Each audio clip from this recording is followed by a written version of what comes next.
Hello বন্ধুরা, আমি আজকে নিয়ে এসেছি মূলা শাকের নতুন রেসিপি নিয়ে তোমাদের সামনে।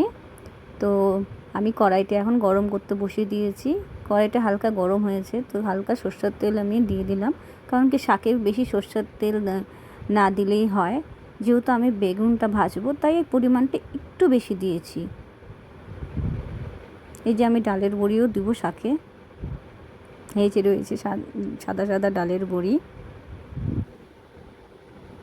ডালের বড়িগুলোকে আমি ভেজে নিব।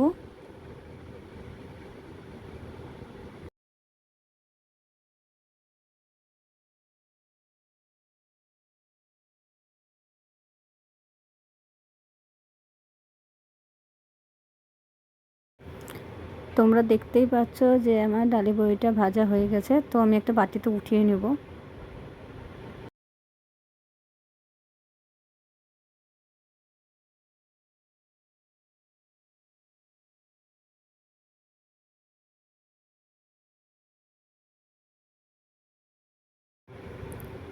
এবার আমি তেলে দিয়ে দিচ্ছি কালো জিরে,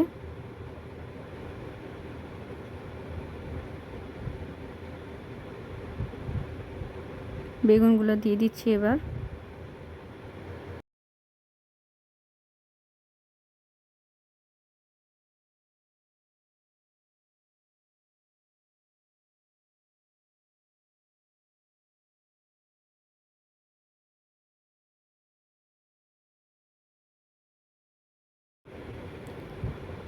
হলুদ দিচ্ছি। এবার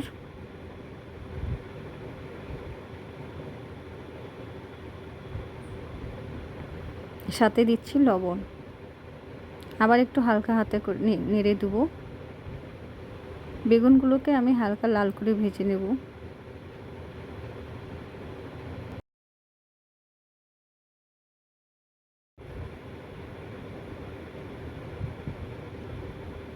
লঙ্কাগুলো দিয়ে দিচ্ছি।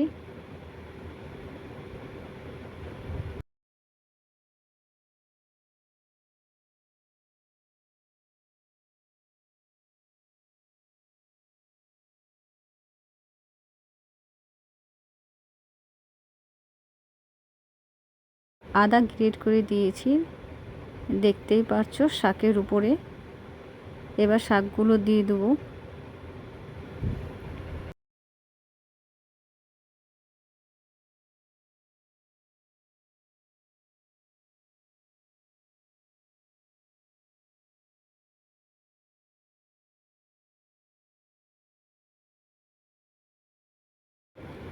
আমি দ্বিতীয়বার করে আর হলুদ লবণ দিচ্ছি না এখানে।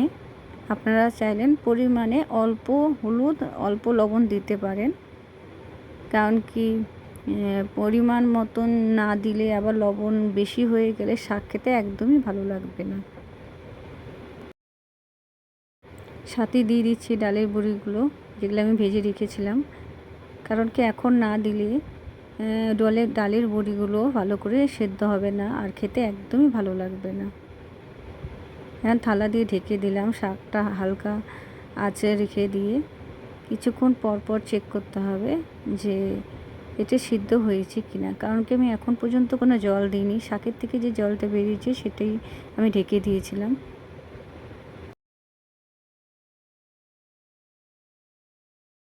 এখনও শাকটি পুরোপুরিভাবে সেদ্ধ হয়নি, তো আমাকে একটু জল অ্যাড করতে হবে এর মধ্যে। কারণ কি শাক সিদ্ধ না হলে, ডালের বড়ি সিদ্ধ না হলে খেতে একদমই ভালো লাগে না। আবার একটু ভালো করে নেড়ে চেড়ে দিতে হবে।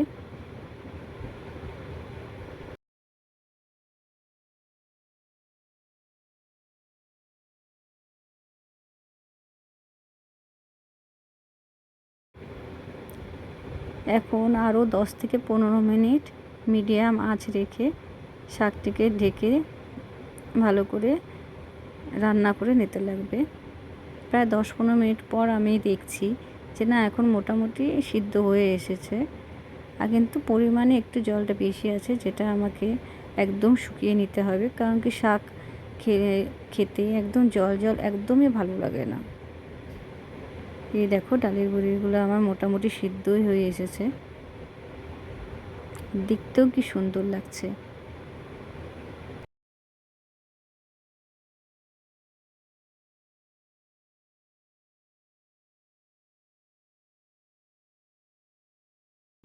আবার 5 মিনিটের জন্য শাকটিকে ঢেকে দিলাম, যাতে জলটা শুকিয়ে যায় আর শাকটা খুব ভালো করে সিদ্ধ হয়ে যায়। 5 মিনিট পর দেখে নিচ্ছি এবার হয়েছে কিনা।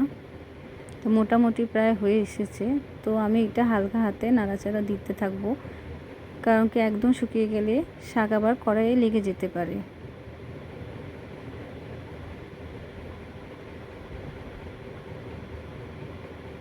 তো শাক আমার হয়ে গেছে, এবার একটি বাটিতে আমি উঠিয়ে নেব।